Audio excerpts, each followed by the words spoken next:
Muy buenos días, estimadas y estimados público. El día de hoy nos encontramos con el escritor Mario Guevara Paredes, dentro de lo que vendría a ser nuestro tercer ciclo de entrevistas, organizado por el Grupo de Investigación sobre Ética y Literatura, parte de la Facultad de Letras y Ciencias Humanas de la Universidad Nacional Mayor de San Marcos. Muy bien, Mario, bienvenido. Ya hemos tenido oportunidad de hablar en Cusco. Esta vez vamos a hacer una entrevista y antes de ello voy a pasar a leer brevemente algunos aspectos acerca de tu biodata. Mario Guevara Paredes nació en Cusco en 1956, escritor, guionista y gestor cultural.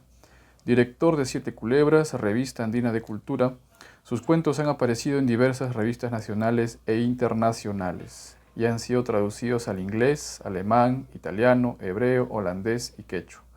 Ha obtenido varias distinciones literarias, como por ejemplo el primer premio de cuento en los Juegos Florales de la UNSAC 1989, primer premio del concurso regional del cuento Narciso Arestegui, convocado por el INC, en Cusco en 1990, primer y tercer premio del concurso nacional de cuento organizado por el semanario Cambio, en Lima en 1990, finalista del concurso nacional de cuento breve patrocinado por la ANEA y la revista El Ñandú Desplumado en Lima en 1992 y Premio Regional de Cultura 2008 convocado por INC Cusco.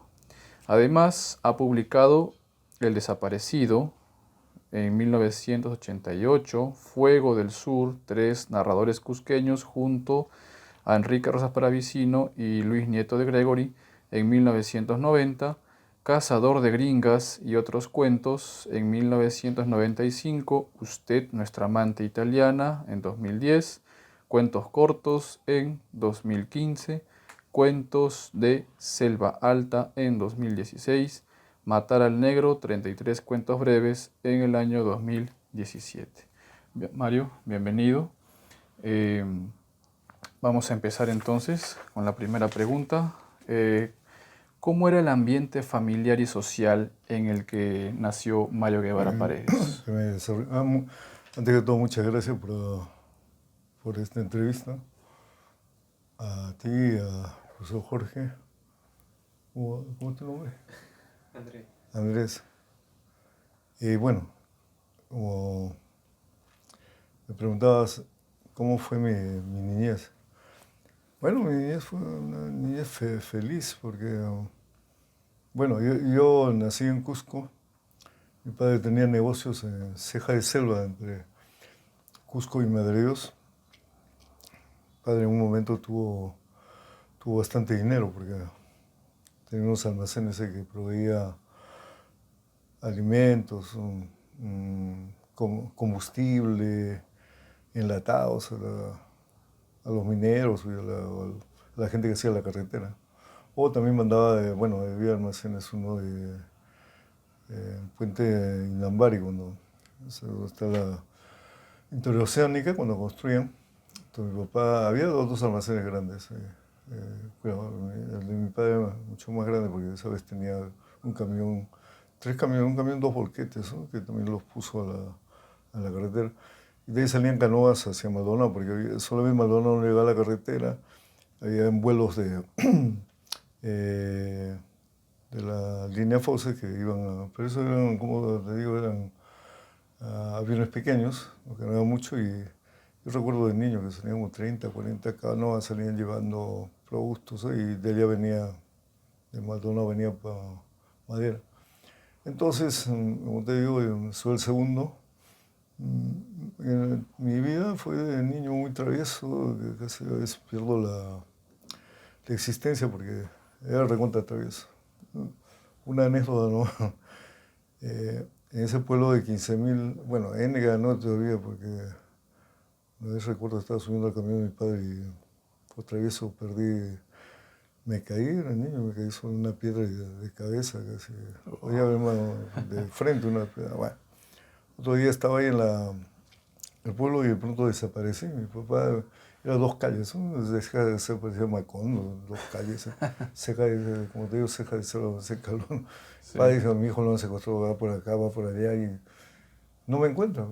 Y de que veo, se me había ido del hotel, a mi hotel La Grasa, ¿eh? Me vio a dormir justo a la cama del dueño. Estaba echado, nadie pensaba que yo estaba.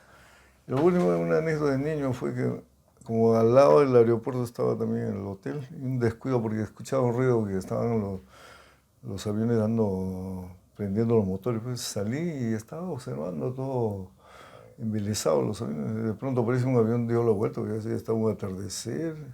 Mi papá bebía, no recuerdo, y de pronto estaba en la opción, en vez de irme al pueblo, cuando moví el avión me fui a correr hacia el monte, pasar la carretera corriendo, no sé, algo me asustó. Wow. Y alguien le había dicho a mi papá que un niño corrió, ¿eh? Y mi papá gritando y desde el monte, de la carretera, me encontró, pues todo rasmillado, sin un zapato, todo embarrado. Ah, Y, bueno, y entonces, sí, pues he tenido, claro, en la casa en sí, no, mi papá se había formado solo porque quedó huérfano. Mi ujú. madre tenía estudios secundarios, pero no concluyó, se casó muy jovencita. Mi padre había entrado a la cero a los 18 años. Claro, en la casa no había libros, ¿no? Había unos cuantos libros. Pero sí he tenido por el lado de un poco de tíos que siguen siendo poetas, y algunos intelectuales. Ahí, por el lado materno de uno que llegó hasta ser presidente de la República, un Serapio Calderón. Mi abuelo era un tipo preparado y que fue juez y juez de paz, parece, por el lado paterno. Claro, por el lado también de mi padre, ¿no? De tíos que llegaron a ser senadores, a senado, bueno, tenía una pequeña hacienda. Un poco por ese lado habría sido, pongamos, de tener ciertas inclinaciones, ¿no? Claro, en la familia no había todo eso, pero sí había pongamos, de Serapio Calderón, que bueno, justamente el nieto era poeta, no un buen poeta, no, un jopito que tenía problemas en la espalda. Ujú. Y claro, era el único, sí, fue el único presidente que hemos tenido, fue presidente provisional, fue un abogado de allá, fue, no sé si fue rector de la universidad, pero Serapio Calderón fue presidente, digo. Y así que te digo,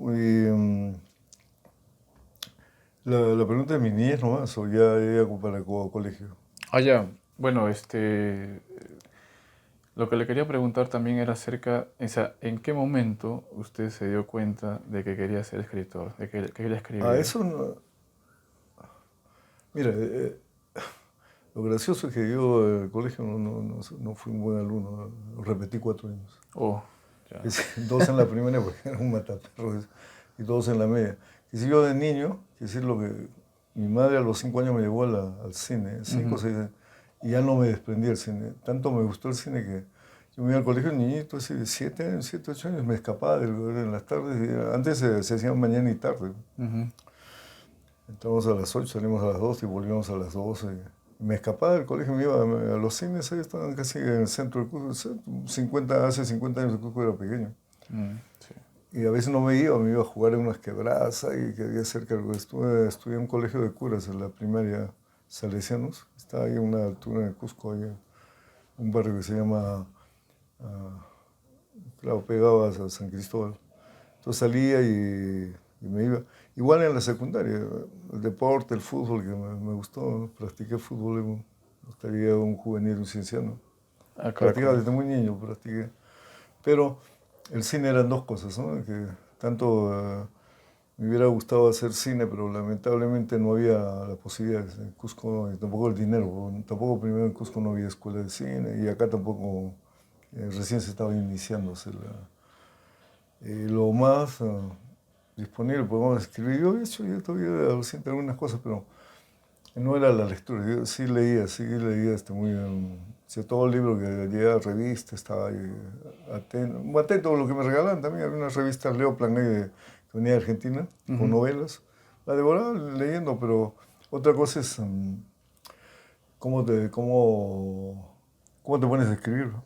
Puedes leer mucho, pero no puedes escribir. Y eso me pasó a mí, pero eso ya vino después, porque todo me cambió la vida, mi viaje a los 21 años cuando fui Venezuela.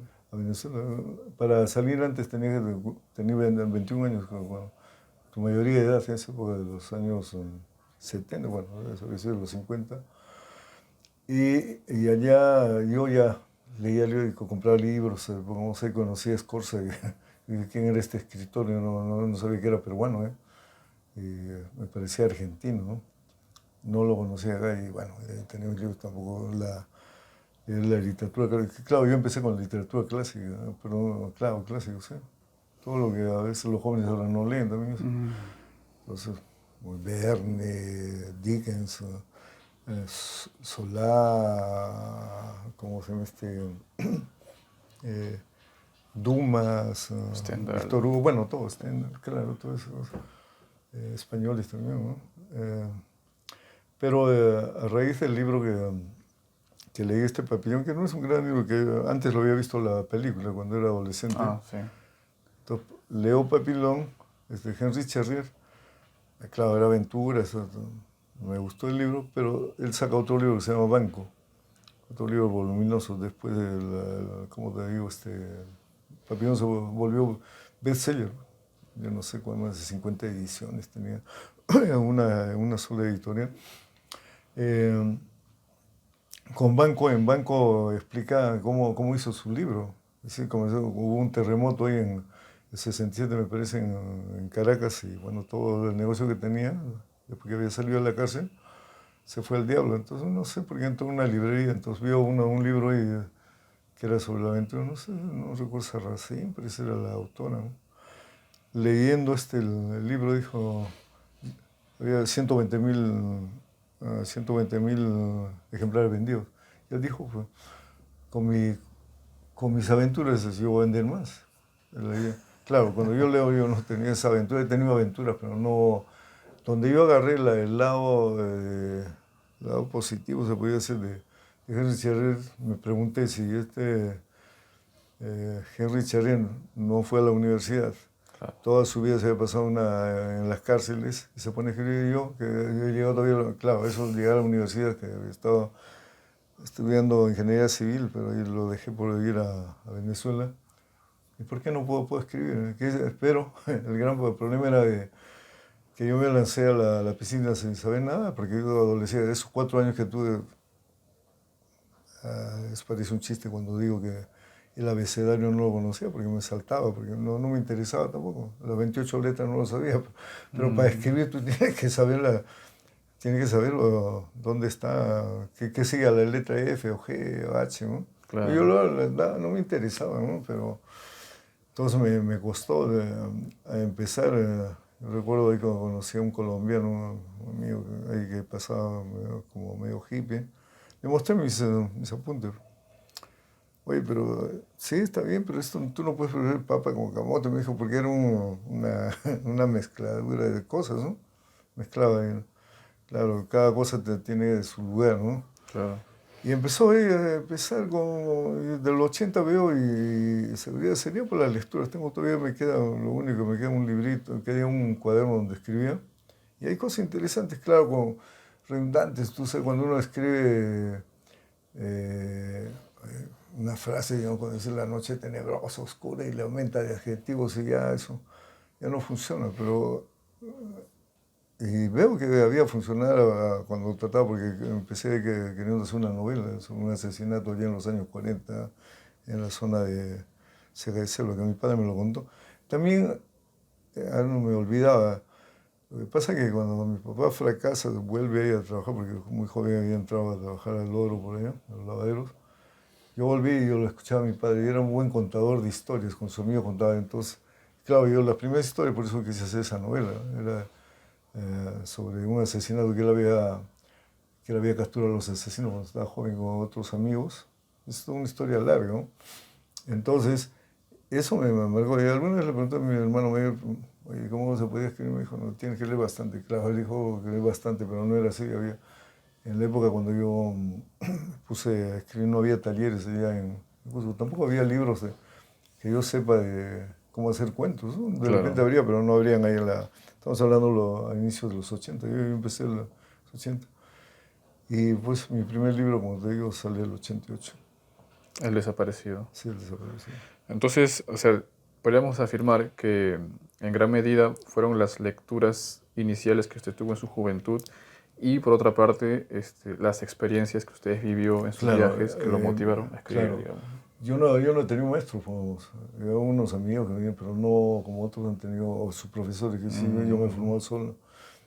Por eso yo veo que mi literatura tiene un poco más centrado, digamos, de imágenes, ¿no? De cine, es muy escueta y tal vez muy precisa. Yo pienso mucho, digamos, hasta para cada frase. Entonces, mis cuentos no dan, pues, no dan, me hago como, se me hace problemático, digo, un texto. Ahorita debo dar un texto, está con 2.500 palabras, otro año está guardado, porque cada vez avanza un poco, pero imagínate, hay gente que hace un cuento en 10.000 palabras, ¿no? Ah, Yo sí. siempre he tratado de comprimir mi texto a lo máximo, ¿no? Y algunos, pongamos, decían, pongamos, muy sencillo, ¿no?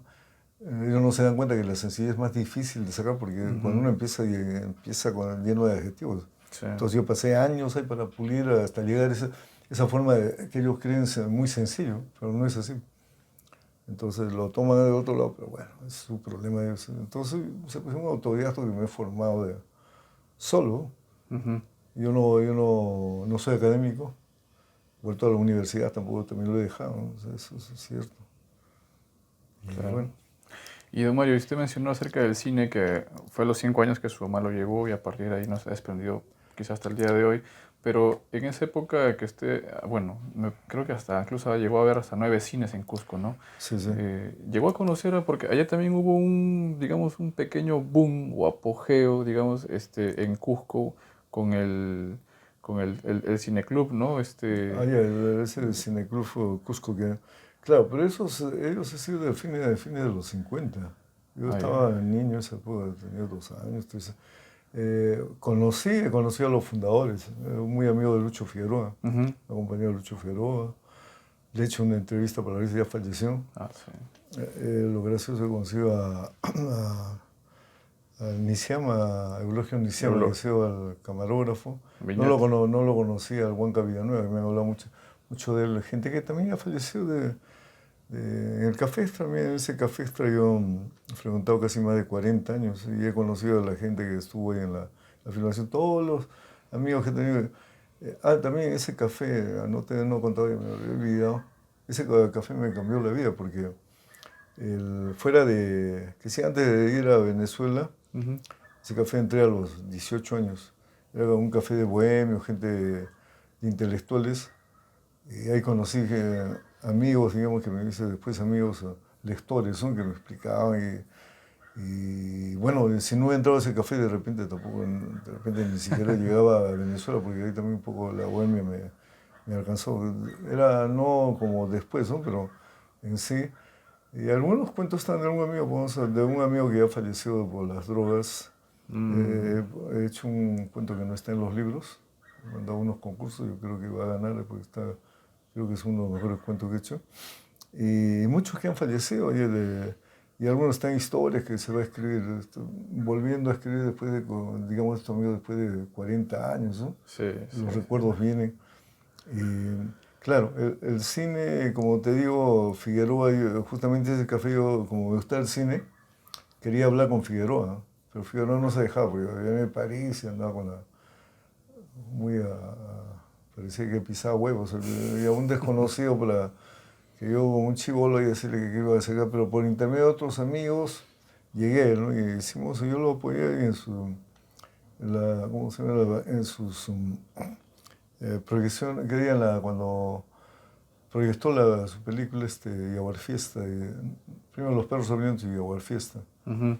Ahí hacía el control de ellos.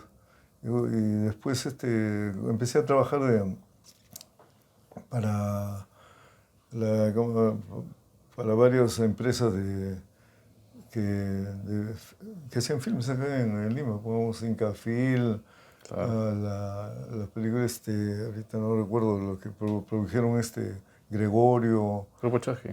Grupo Chesky, claro, Sí. ahí me mandaba el dinero, yo me encargaba de todo la distribución. Ah, ya, ya, Y ya. bueno, propaganda, todo, y tenía que mandarlo. Y entraban cantidad de gente, que cada función entraban 1000 personas, y ahora no son cines para 200 o Claro, 100, ¿no? Y eran llenos totales. Había la ley de Velasco que digo que podían, las películas peruanas tenían un porcentaje de las entradas, ¿no? es Eso más parece lo fomento. quitaron. Sí. Dale. Y ahí todavía hay una anécdota también con mi libro El Desaparecido, porque es un libro que nadie, en esa época de la violencia política, sacaron un libro con el título Desaparecido. Bueno, ahora me pregunto qué tonto podía haberme pasado algo a mí, porque por menos cosas a veces te desaparecían. Y había Sí. cuentos ahí donde te trataban mal a la policía. Bueno, hay un cuento no ambientado acá, sino cuando me pasó en Venezuela, ¿no? Que era en la frontera Colombia-Venezuela, cuando íbamos a entrar, porque entramos ilegal. Recuerdo que estaba en una avenida y de pronto estaríamos ahí medio con una facha, yo recuerdo una mochila tenía que conseguir. Había comprado en Tacora, pero ese algo media colorida. Y todavía en ese llevaba pantalones de soldado, me iba a comprar un pantalón para trabajar de soldado. Felizmente en Ecuador pasó y me había hecho porque en Ecuador cualquier cosa que olía a soldado peruano te detenían. Claro. Yo nunca había entrado ni al cuartel. Y de verdad nos pusieron a la pared sin pedirnos documentos, una plana, la verdad es eso que no era ni toque de queda, ¿no? Y yo no abrí las piernas, abrí no a una distancia no grande y me dio un patadón, así me abrieron, ¿no? Palparon todo y después recién pues, cuando no había nada le preguntan documentos. Esa vez nosotros estábamos con pasaporte, pero ese momento lo habíamos entregado a un amigo para que vaya a un consulado, pero yo tenía ahí la libreta de la historia graciosa, porque era Ujú. una libreta de cédula, ¿no? Era de cartulina, ¿no? Sí. Ahí cuando vio oye, la foto, se rió, pero el policía se fue. A raíz de eso hice un cuento que se llama La Frontera, pues, donde decía, una persona decía, aquí, como en mi país y en cualquier parte del mundo, los militares son hechos de la mismísima mierda. Solo se diferencian por el color del uniforme y por las insignias que llevan. Imagínate un libro ahí del desaparecido y pone... Y lo que es más anecdótico, yo distribuí esa primera película sobre la violencia, La Boca del Lobo, La boca y me luego. mandan a una zona de emergencia que es Abancay. Uy, Y me voy ya. yo, recordando eso porque fue el año 88, por ahí salió la película Sí, y mi libro también salió. sí. Es decir, después que salí, parece que me fui con el libro y los rollos a Abancay, a la zona de emergencia. En el Pucha. Puente Cuñas, ¿conoces el Puente Cuñas? Sí. Ahí no bajaron pues, para preguntar, bajaban ahí documentos así, pero finalmente no buscaron mis cosas, ¿no? Y allá sí tuve algún problema porque el hostelito que estaba el primer día, no, el segundo día, había una sola función, ¿no? Eso de las 2 de la mañana y comenzaron a tocar, ¿quién es? Y cuando abro la puerta, un soldado con su falda y documento. Y me asusté, al día siguiente me fui a otro hotel ya de mayor rango y bueno. Y cosas así que a veces uno no mide, ¿no? Poner nombres ahí, pero bueno, pero el libro está ahí. Había cuentos como te digo, eso de Ayacucho, una niña que me lo contó un infante. Ujú. Y dice que lo bajaron y ahí lo quedaron. Parece que lo mataron, pero eso es lo que se quedó abierto la historia, ¿no? Pero tal como me lo contó el infante, lo conté. Y el infante era un tipo que trabajaba justamente para Chasque. Había sido antes Ah, soldado ahí en la infantería. caracoles. Don Mario, ¿cómo es usted ha escrito cuentos y también cuentos breves o brevísimos, ¿no? Como Claro. también lo he llamado. ¿Cómo ha sido, en sus cuentos, para empezar, cómo ha sido el proceso creativo, ¿no? Usted, digamos, ha hecho una búsqueda de documentación, todo parte de una invención creativa o parte de la realidad y luego ya es una recreación. Claro, lo que yo trabajaba, digamos, como no soy académico, no había se pongan los libros. Tenía alguna idea y con lo que leía, pues yo me imaginaba ¿cómo se llama? De alguna circunstancia, una anécdota o de una vivencia que tuve, como comencé a recrear. Que Ujú. si no lo... pues muchos cuentos me han tardado, hasta años me han tratado de hacer. Cazador de Gringas tiene como, no tiene años, pero tiene como 50 veces lo he revisado ese cuento. Mucha gente cree que eso nació de la noche a la mañana. ¿No? Así, claro, la historia parte desde los 80. Yo en el año 79, cuando conozco una sudafricana que estaba, bueno, todavía había apartheid, fue la primera turista extranjera que abordé. Me gustó. Yo venía de Venezuela, venía un mes, 2 meses antes, y venía con una cosa de, digamos, eso te da un cierto plus, que había salido, te habían deportado, Claro. lo que otros jóvenes no habían hecho, ¿no?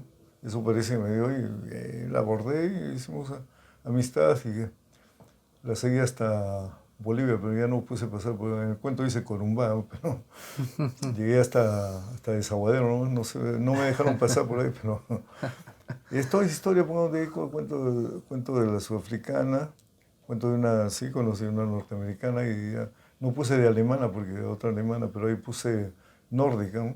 Entonces un poco de ficción y también puse otro ficcionando a algunos amigos que conocía que también estaban en la onda, pero estaban haciendo chamanismo. Entonces por eso, en esa historia de Cazador de Gringas hay muchas historias, digamos, comprimidas en un solo tema del brichero, que sí. Creo que eso era,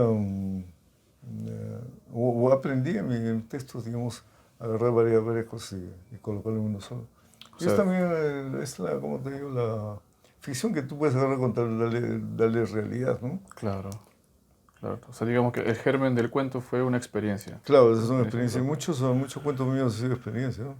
Entonces le he dado son un poco los cuentos que he estado de una idea. También trabajé un cuento solamente sobre que salió una nota, digamos, en un diario.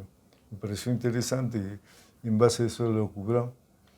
Entonces, mayormente todos los cuentos son experiencias que las he pasado porque las conozco bien. Claro. Por ejemplo, la de Patrick es de un compañero, me Sí, parece, sí, ¿no? Compañero de vive colegio. Patrick actualmente.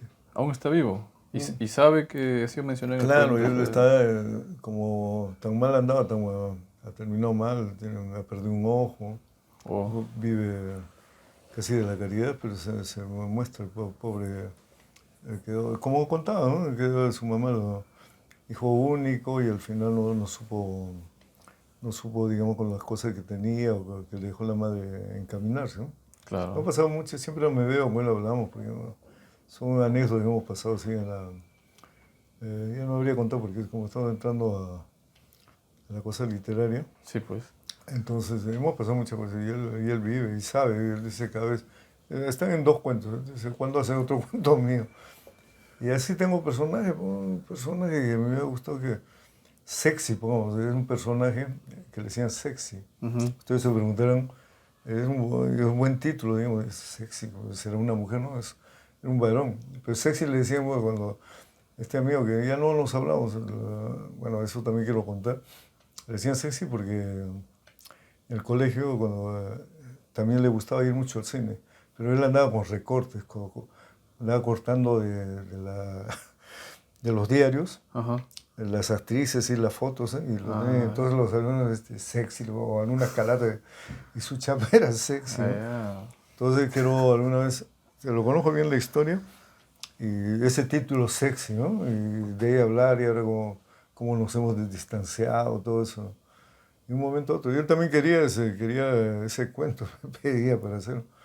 Entonces, va a llegar un momento que estoy escribiendo a los amigos, pero los amigos de 30, 40 años, pero los recuerdo bien, eso no hay problema el problema es cómo los tratas, ¿no? Claro, claro, claro. Estás viendo que se hacen novelas del siglo, de la época de Roma, depende, ¿no?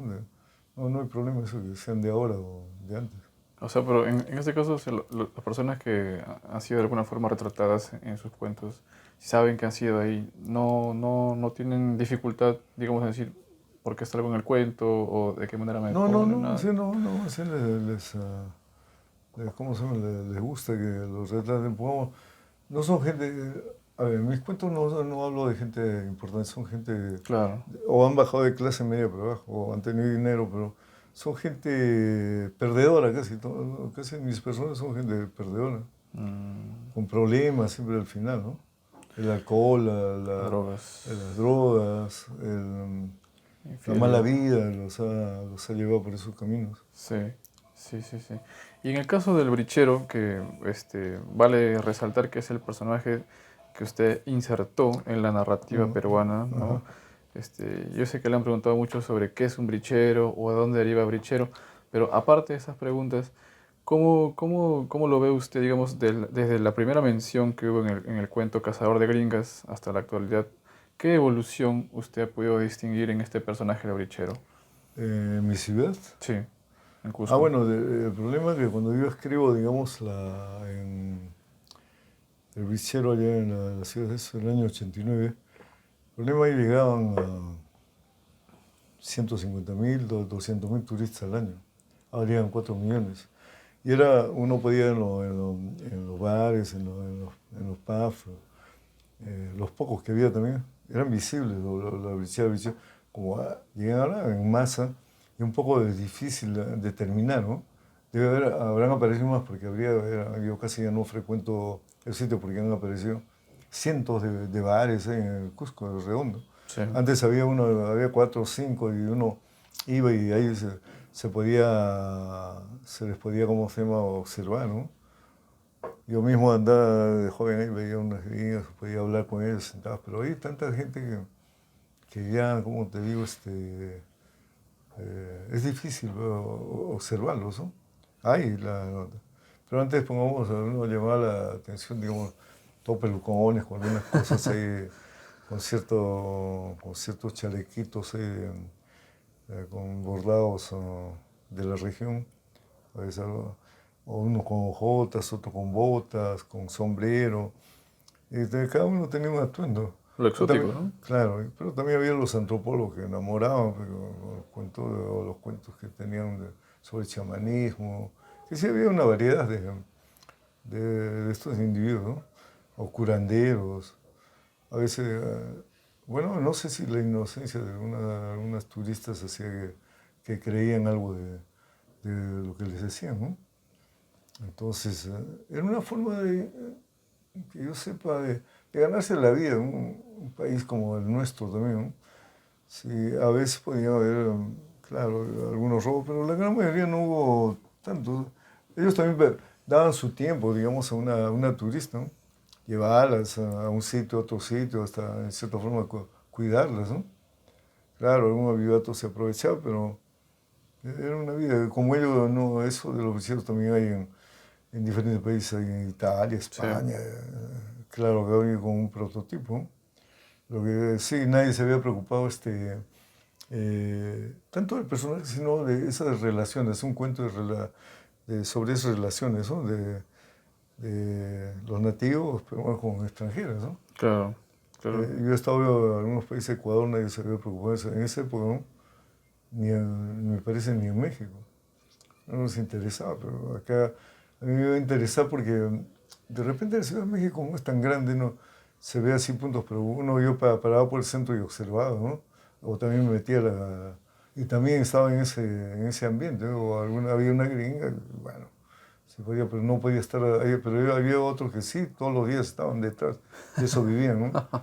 Yo a veces un poco inocente les acompañaba, los llevaba para visitar, o iba con Camino Inca, ponía mi tiempo, sí, pero otros sí vivían de eso. Vivían, viajaban y salían, o sea, se casaron, otros, bueno, y estaban con una, con otra, ¿no?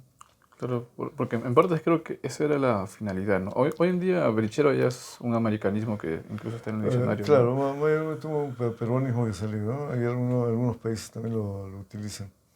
Pero sí, yo pongamos, describo una época.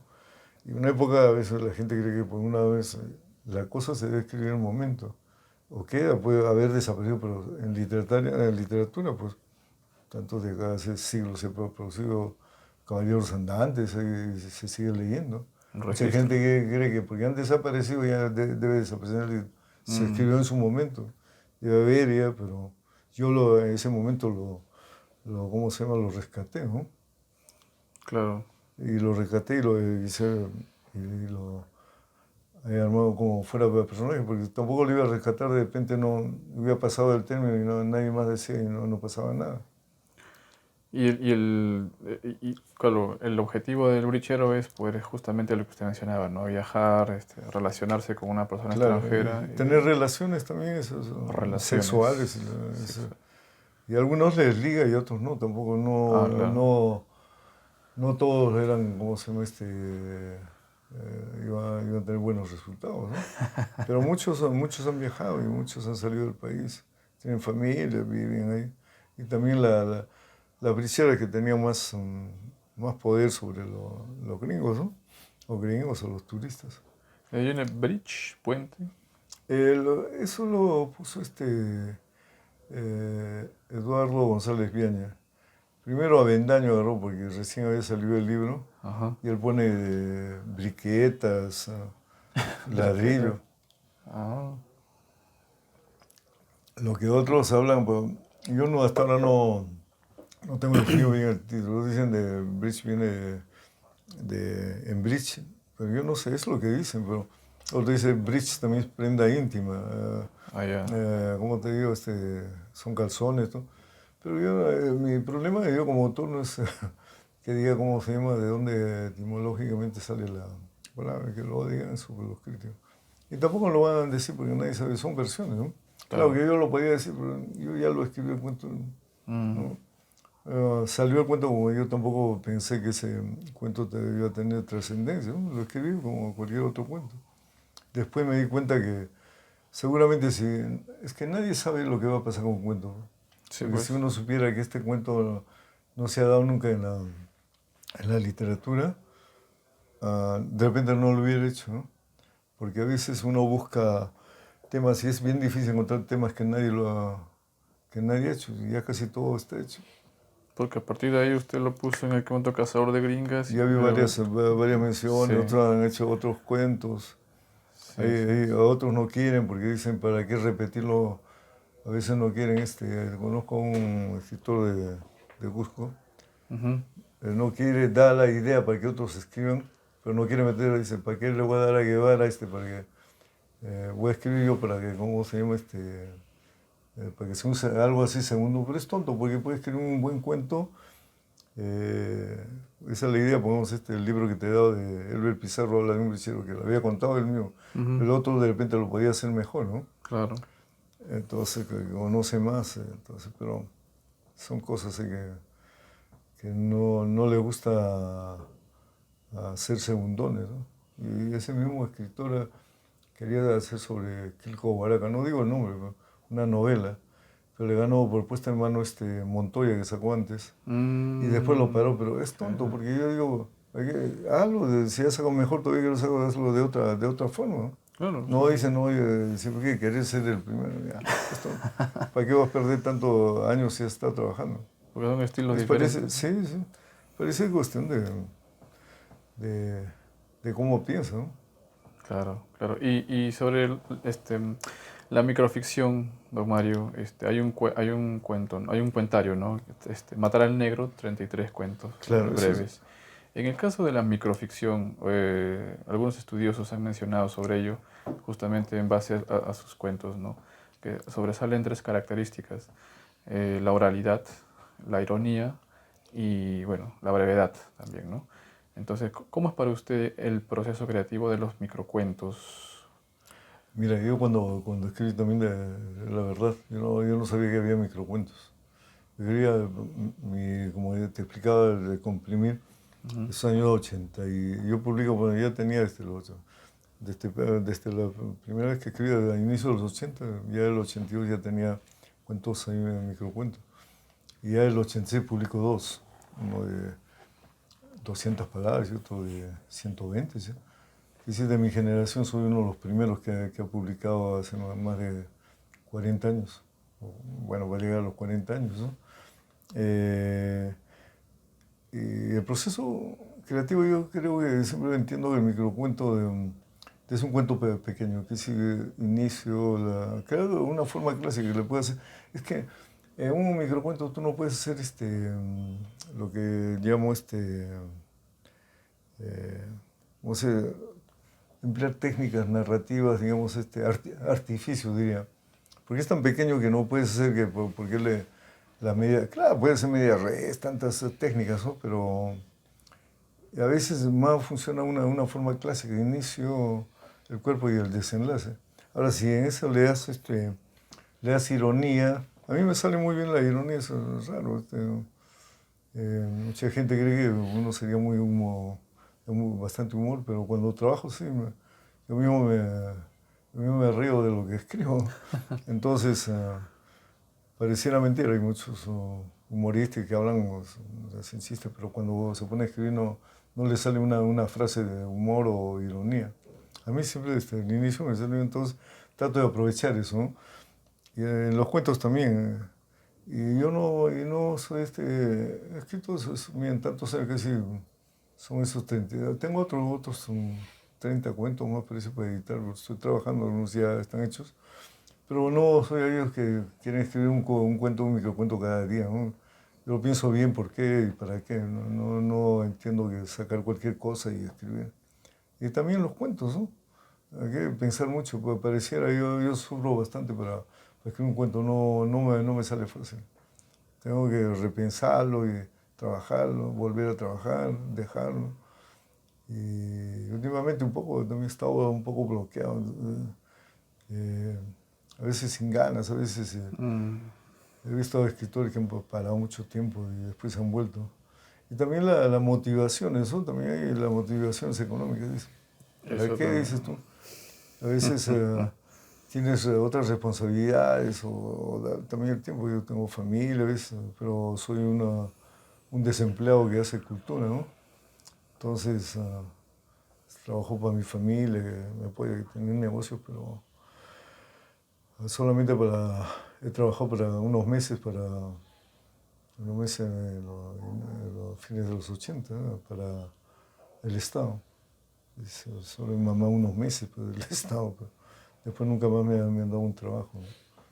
Entonces, mira, la revista tiene más de 30 años, está tocando puertas, Eso sí. que voy al cansancio.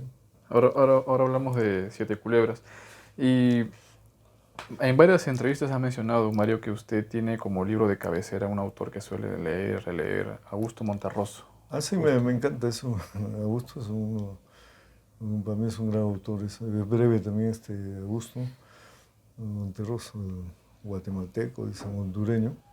Sí, me encanta su prosa y su ironía y su mordaz, ¿no? Y trabaja mucho bien la sátira y también los conceptos que brinda en sus cuentos. Me encanta mucho. Sí. Lo he leído, yo no sabía de su existencia hasta los 90, ¿no? A él, claro que me encanta más que Arreola, el mexicano, ¿no? Hay otro también, un microcuentista, Piñeira, el cubano. Otro que me encanta es Borges, ¿no? Pero bueno, tal vez un poco más voy por la cosa caribeña, es más humor, tal vez. Borges es un súper autor, ¿no? Pero bueno, es un tipo muy cerebral. Claro, cerebral. ¿No? Sí. Y bueno, don Mario, usted también es un reconocido gestor cultural, ¿no? Ha editado la serie de revistas Siete Culebras. ¿Cómo ha sido su labor de gestor cultural? ¿Qué problemas ha afrontado? ¿Cómo ha sido desde el inicio hasta el día de hoy? Comprendo que se ha cumplido 50 años hace poco, ¿no? No, 32, 32, el número 50 número salió. 50. Y has decidido hacer como que un alto por Sí, ahora. el número 50, sí, ya salió el número 51 pues, hace un mes, atrás, unos meses. Bueno, yo empiezo el año 91. Justamente se funda la revista en este café Extra, la noche, parece, de agosto, septiembre, con dos amigos. Uno es Elber Pizarro, que te hablé, y otro amigo que ya me olvido, me olvido el nombre, que ha desaparecido. Pero ellos, digamos, se fueron el primer número. Uno de ellos se fue antes de terminar y el otro tuvo que irse porque habían sacado una propaganda sobre una línea aérea, se lo vendió y se fue con la plata. Entonces me dejaron casi colgado y bueno, salió la revista, otro amigo que apareció, el segundo me apoyó este amigo. Y también ahí me partió porque casi no conseguía propaganda, entonces dije ya, la mitad de la revista para ti, la mitad para mí y chao, acá nomás. Y desde el tercer número ya arreglándose. El problema es que también las revistas no duran porque son varias cabezas y cada cabeza tiene, él quiere poner sus cosas y al final hay una pelea y también el lado económico. Entonces parece que yo he hecho la revista a mi manera, a mis gustos. He puesto todo mi tiempo, digamos, para hacerlo. Y el dinero y el tiempo y también la noción de cómo armar una revista. Bueno, la revista se hace, se hace muy costumbre, digamos, en el interior del país. No digo, no digo en provincia, porque acá Lima también es una provincia, porque eso no me gusta decir la provincia del Cusco, la provincia. Es una forma de bajar a los autores de esas regiones, ¿no? Como te digo, en algunas regiones, Perú se utiliza por una revista para sacar al papá, para el mamá y al hermanito. Pero bueno, en mi revista mi hermano también escribe, nunca lo he publicado mi hermano, porque una revista no es para publicar los parientes. No los he publicado. Entonces, ciertas pautas, pero pues no duran. Y también en la revista he dado más espacio a los que son de mi ciudad, ¿no? Claro. Es una fotografía, digamos, de estos últimos 15 años, digamos, ya la revista cambió de formato. No, formato era el mismo, pero digamos de la calidad de material, escuché. No ponía los rostros de página entera como si le diga, como si fuera como le daba García Márquez o a Rulfo, un poco para darle impresión, pero la gente no entiende que si yo sé seguramente alguien de mi ciudad me va a poner en una revista, seguramente me pone una foto de carnet. Un poco tampoco levantar para nuestro autor, porque el último número está, no sé si tú lo tienes o no lo tienes, ¿no? Todavía no. Me hubieras dicho, bueno, está con Alberto Osorio, la página entera. Está, como te digo, pero ahí hay otra foto de Sepúlveda, es un tremendo Sí. autor que ya falleció. Juan Marcé, otra foto entera, o Álvaro Mutis entero. Entonces, uno se preguntaría, ¿y por qué este cusqueño se le da? Porque es paisano del autor y hay que revalorar a los autores de mi tierra, ¿no? Claro. Entonces, sí, pues eso lo he intentado. Y la revista, como te digo, marchaba 2 veces al año, a veces, los primeros veces, una vez parece, llegó una vez al año, pero a raíz de hablando con un amigo que lamentablemente la pérdida de Tomás Cajarillo, profesor universitario, Sí, muy sí, sí. amigo de él, y él me decía siempre, tienes que sacar, si quieres que tu revista sea conocida, saca 2 veces al año, siquiera, ¿no? Claro. Entonces, ese ejemplo que me dijo, empecé a hacerlo realidad y he sacado hasta hace un año atrás, dos números al año. Pero ya se hace imposible sacar, ¿no? El problema es económico. Sí. Porque además yo en la revista he hecho de todo. Que sí, la revista soy yo, pues, porque he tenido que hacer de corrector, diagramador, que consigue los artículos, vende la propaganda, vende la revista. Entonces, porque si yo pagara al diagramador, pagara correo, faltaba que yo, digamos, tengo una imprenta, no sé qué hacer, pero no había que pagar. Entonces, porque si se paga, no salía la revista, porque la propaganda no alcanza, pues. No alcanza ni para pagar muchas cosas. A veces he tenido que sacar de mis bolsillos. Por los 30 años, la propaganda sale con 2 propagandas, parece, una revista de 110 páginas. Entonces, ya se hace imposible, ¿no? Pero tenía que seguir la revista, porque no iba a dejarlo, porque te sacan 2 años y era 30 años y bueno. Otro no les interesa, le ponen cualquier tipo de papel con tal de sacar dinero. Pero yo nunca siempre me ha gustado, digamos, es tu sello personal, pero como Claro. eres tiene que mostrarse La calidad. en tu realidad, ¿no? Bueno, don Mario, y acerca de la revista Siete Culebras, ¿qué me podría decir respecto a la falta de apoyo ¿no? Que no ha recibido. Bueno, paradójicamente es una revista reconocida académicamente, pero como usted mencionó, por parte del Estado, o sea, no hay una política Sí, cultural, ¿no? bueno, no, sí, el Ministerio o el Estado no tiene una política de cultura en torno a las revistas como los hay en otros países, ¿no? En México, digamos, se da becas de 1 año, 2 años, con dinero todo incluido a los que hacen revistas, que sí puede sacar 3, 4 números. En España, el Estado les compra un número determinado de ejemplares para colocarlos en bibliotecas, en centros culturales y librerías también, librerías, centros culturales, claro. ¿Cómo se llama? Universidades. Ah, sí. Entonces eso no lo hacen acá, pues, porque acá el Estado, como te digo, si comprara las revistas, habría un florecimiento obviamente, de las publicaciones. En mi caso, digamos, no se ha visto. Ahora por la pandemia dieron un fondo, la única vez que vi que el Estado podía editar y eso ahora con muchos problemas, ¿no? Para publicar una edición.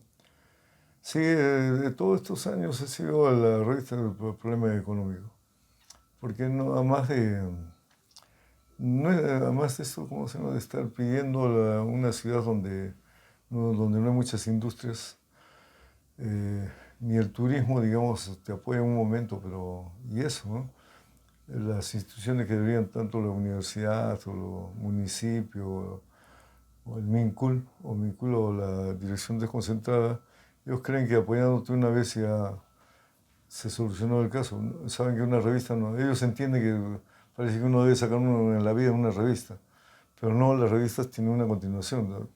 Las revistas me salían años y años, si tienen hay ¿cómo se llama? Entidades, digamos, o universidades que sacan durante décadas, porque tienen un fondo. Cualquiera quisiera tener eso, porque hay las buenas ganas de hacerlo, pero si no tienes, primero es la comida o la vivienda que saca una Ah, revista, ¿no? claro, claro, claro. Entonces, en esos problemas yo me he metido, pero ya yo creo después de 32 años, de casi como 350 colaboradores en todos estos años, ya dije acá paro. Ojalá que haya mejores, las ganas hay para hacer, pero el dinero ya cansé de mis hijos también estudian y no puedo poner dinero para ellos, ¿no? Entonces, creo que con este número 58 ya un momento se para. También un poco dedicar a lo mío, también me quitaba tiempo para escribir, ¿no?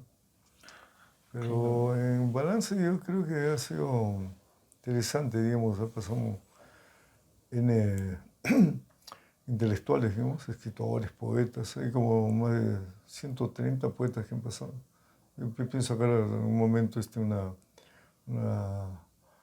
tipo una antología poética, de todo sería una selección poética, sería de los 77 poetas, hay 77 de la revista.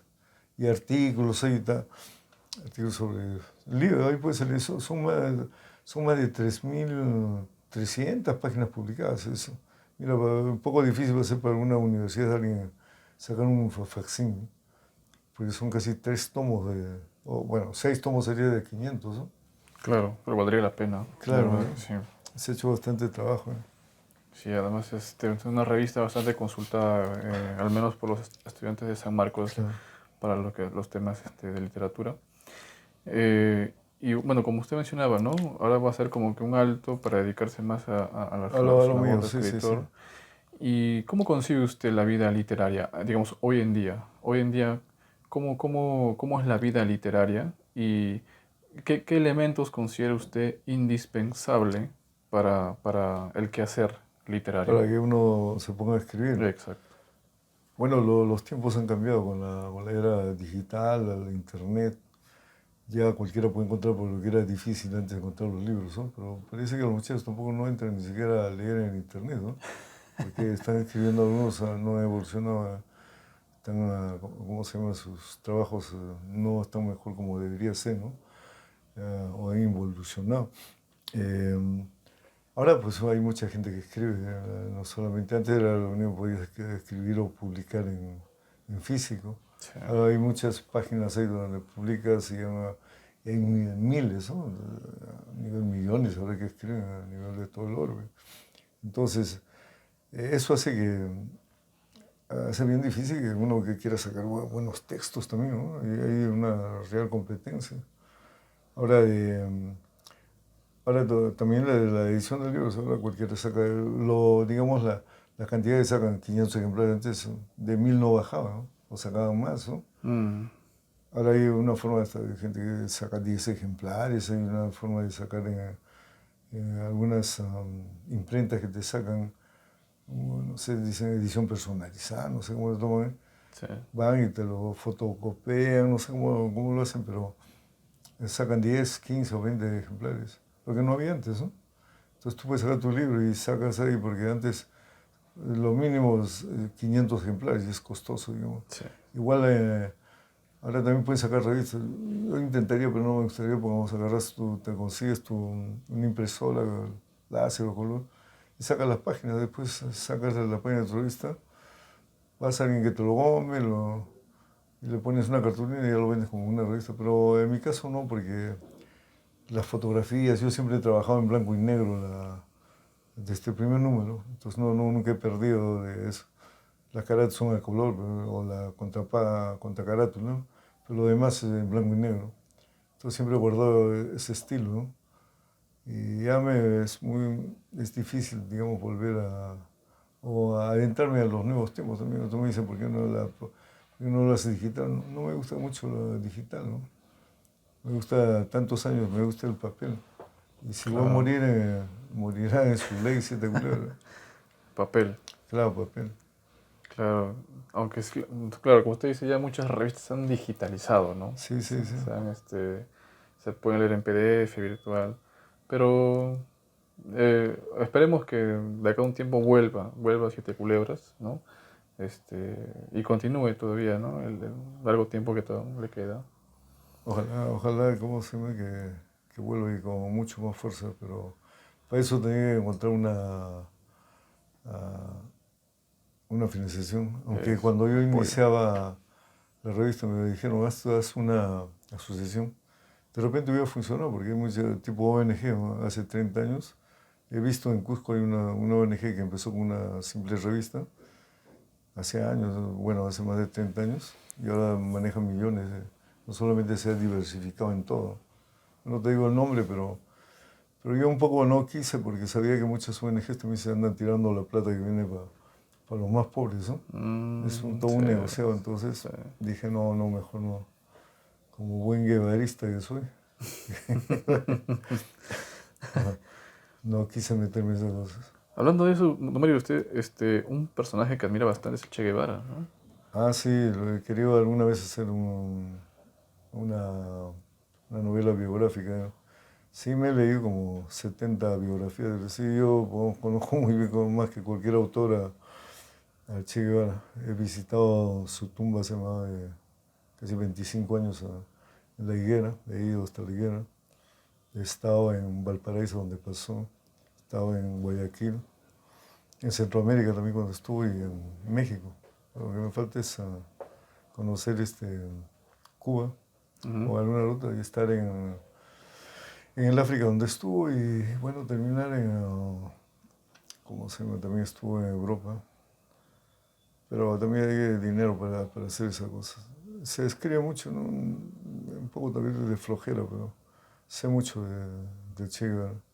Y entre, digamos, la figura del Che Guevara, su labor como gestor cultural en la elaboración de Siete Culebras, eh, ¿cuál diría usted que es su compromiso más fuerte en cuanto a la literatura?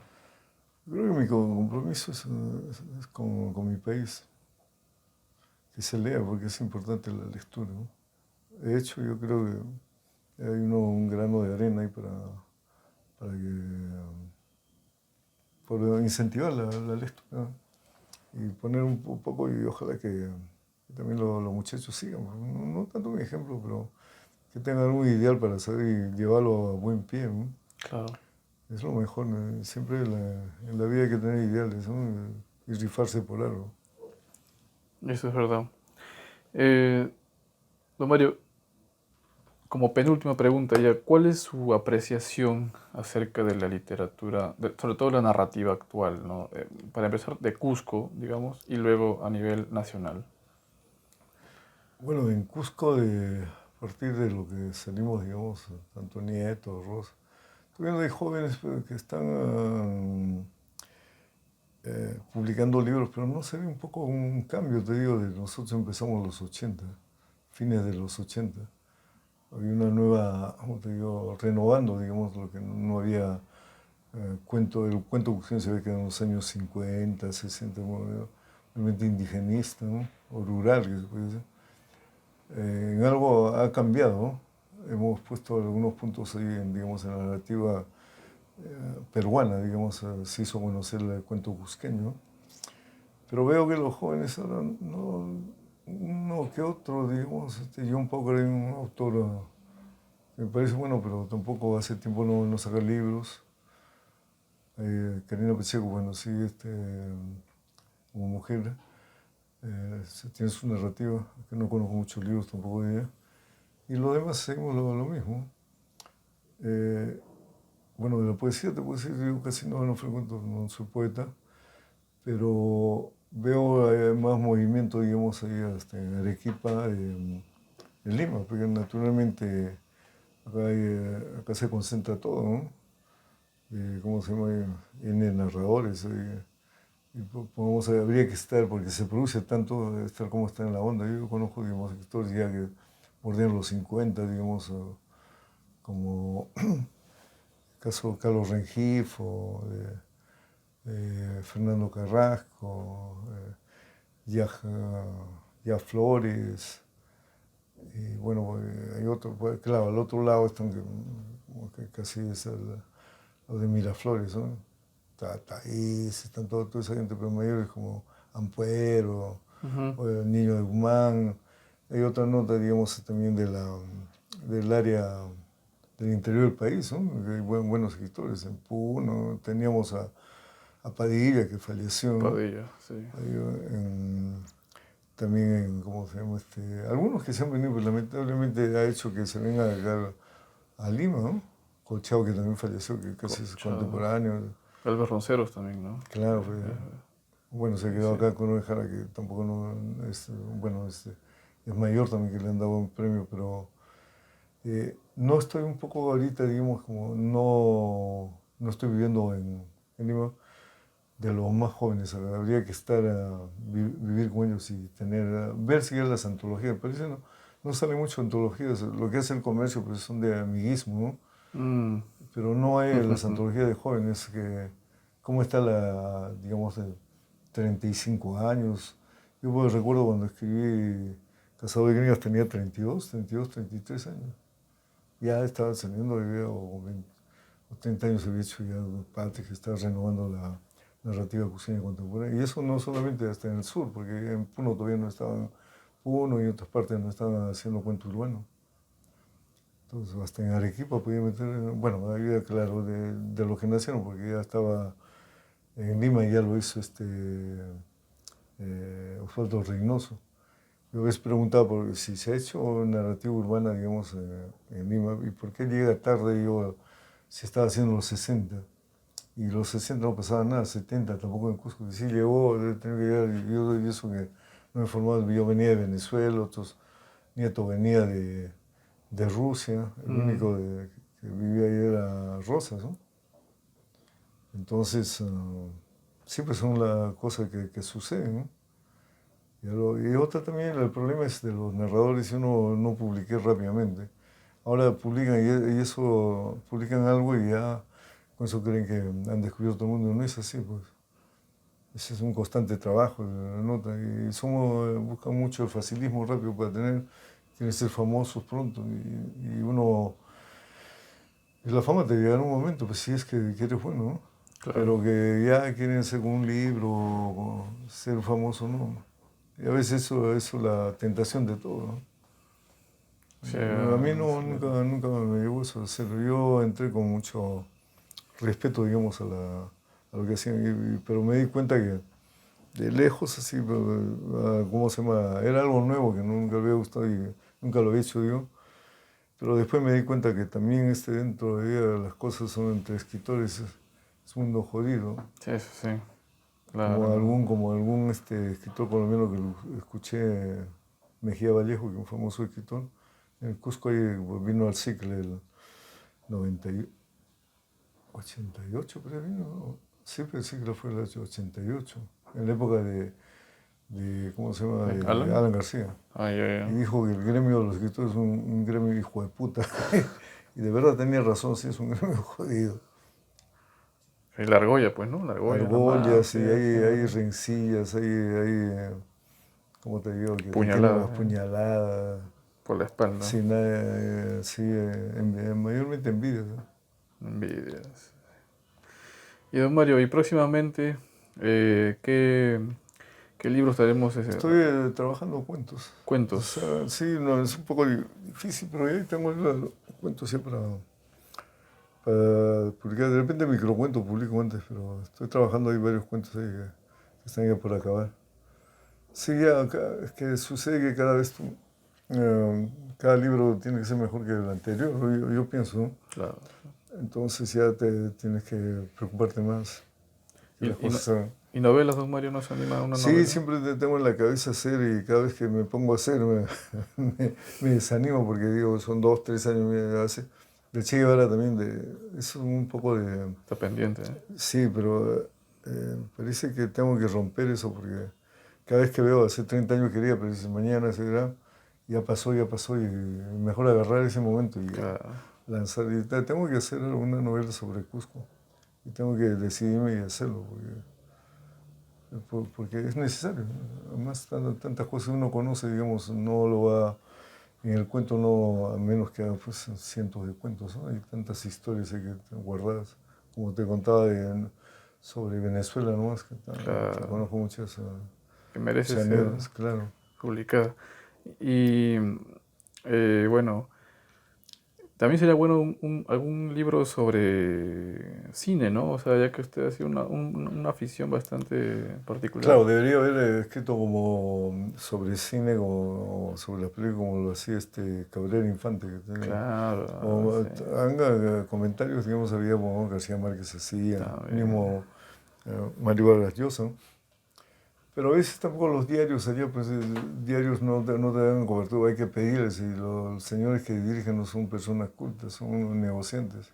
No les interesa, digamos, que decir ellos deberían venir, como yo hacía con la revista, iba yo a buscar a los autores, ¿no? No venía a mí, oye, la decía publica, pero habría que cambiar, pero a esta altura yo creo ya pasó esa época. Yo no sé cuántos años más vivo, pero tengo que dedicarme a lo mío, hay tantas cosas que hacer. Ya dejé todas esas cosas ya soy de la tercera edad, ¿no? Ya la juventud se pasó y Bueno, sí, entonces el tiempo. hay que dedicarse a lo más primordial. Si uno lo que tiene, ¿no?, es los cuentos, la novela, o las crónicas, me encanta también la crónica. Crónicas, claro. Sí, sí. De sus viajes, por ejemplo, Sí, ¿no? sí, bueno, sí hay que trabajar también, es toda una técnica, que sea las crónicas también redondas, ¿no? Ujú. Sí, yo creo que sí. Sería grandioso. Y bueno, don Mario, algunas palabras finales para terminar, algún comentario final. Mira, agradecerles a ustedes, ¿no?, y a la facultad ¿De letras? Sí. de letras por esta entrevista. Creo que están haciendo un trabajo importante por las letras peruanas. Muchas gracias. Muchas gracias, don Mario, por la entrevista. No tiene Un por qué. placer. Gracias.